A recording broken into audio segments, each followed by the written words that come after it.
Assalamualaikum warahmatullahi wabarakatuh. Perkenalkan, nama saya Muhammad Anggi Silvawan dengan NIM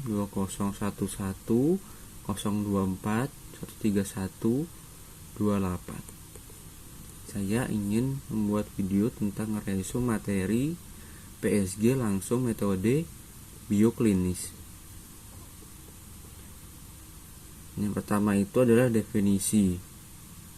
Melihat kondisi status gizi seseorang dengan melihat perubahan yang terjadi di dalam tubuh, adanya ketidakcukupan zat gizi pada beberapa jaringan epitel dan dekat dengan kelenjar tiroid.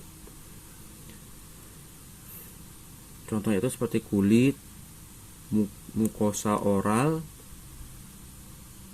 rambut, dan mata.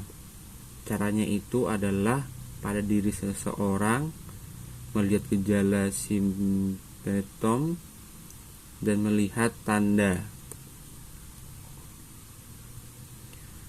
Melihat tanda dan gejala, yang pertama itu adalah rambut.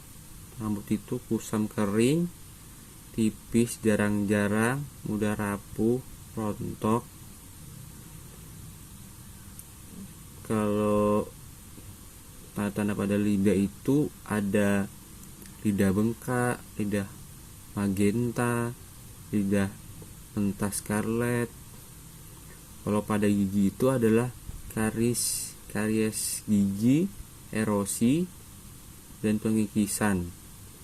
Kalau pada kuku itu jaringan bawah kulit, sistem tulang dan otot, dan sistem internal.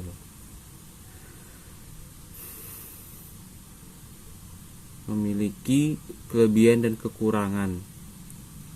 Biaya yang besar, mudah diinterpretasikan, peralatan tidak rumit. Kekurangannya itu adalah gejalanya mirip-mirip, gejala klinis tidak bersifat spesifik, dan adanya variasi dalam gejala klinis yang timbul.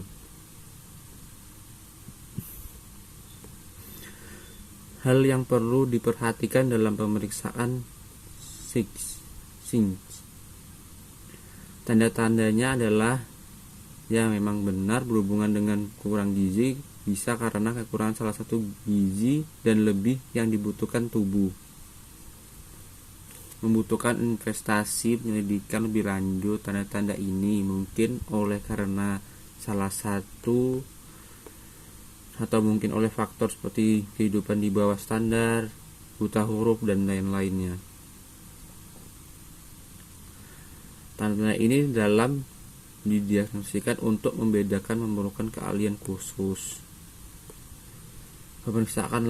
Pemeriksaan lainnya itu adalah bisa dengan melihat medikal, histori seseorang, dan rekam medisnya. Beberapa contoh pemeriksaan klinis itu seperti apa sih? Tanda-tanda klinis dari Maramus, dan bagaimana tanda-tanda klinis anak obesitas. Tanda-tanda klinis pada Maramus itu ditandai dengan berat badan yang sangat kurus, bagi pain, iga, gambang, dan moniface. Berikut ini tanda klinis dari obesitas, yaitu adalah sini ada 5. Pertama adalah hiperpigmentasi di daerah kuduk, lipatan ketiak, dan lipatan paha.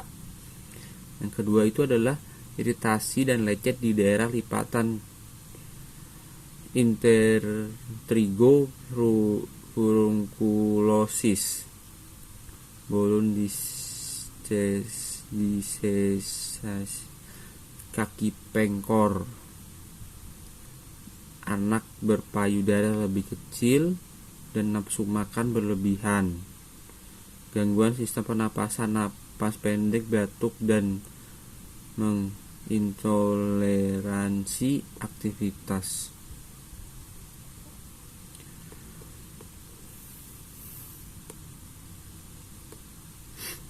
Terus itu PSG langsung metode biokimia. Definisinya adalah pemeriksaan dengan menggunakan spesimen pada jaringan tubuh secara laboratoris menggunakan laboratorium darah, jaringan hati, urin, dan feses. Penggunaan dapat menentukan keadaan malnutrisi dan dapat membuktikan pemeriksaan subklinis sebagai pemeriksaan pelengkap. Pemeriksaan biokimia dilakukan terutama untuk mendeteksi keadaan defisiensi zat gizi subklinikal, artinya sudah mengalami kelainan biokimia namun tanpa tanda-tanda atau gejala klinis, sehingga sering digunakan untuk menggambarkan tahap awal dari suatu penyakit atau kondisi sebelum gejala terdeteksi oleh pemeriksaan klinis atau pemeriksaan laboratorium. Dalam penilaian status gizi dengan cara pemeriksaan secara biokimia sering memerlukan peralatan yang hanya ada di rumah sakit atau puskesmas, sehingga sulit terjangkau oleh penduduk yang tinggal jauh dari sarana kesehatan. Umumnya, pemeriksaan biokimia digunakan untuk melengkapi metode lainnya dalam penilaian status gizi, misalnya data penilaian konsumsi pangan. PSG langsung metode biofisik. Definisinya adalah melakukan penilaian status gizi dengan melihat kemampuan fungsi jaringan perubahan struktur dalam tubuh. Pemeriksaan metode ini sangat mahal. Harus tenaga profesional yang melakukannya. Fungsi jaringan, kemampuan kerja dan otot kelenturan dan lain-lain. Perubahan struktur pengerasan kuku, rambut tumbuh tidak normal. Itu ada 3 cara pemeriksaan yang dilakukan. Yang pertama adalah radiologi, tes fungsi fisik, dan tes sitologi. Sekian, terima kasih. Mohon maaf jika banyak kurangnya. Wassalamualaikum warahmatullahi wabarakatuh.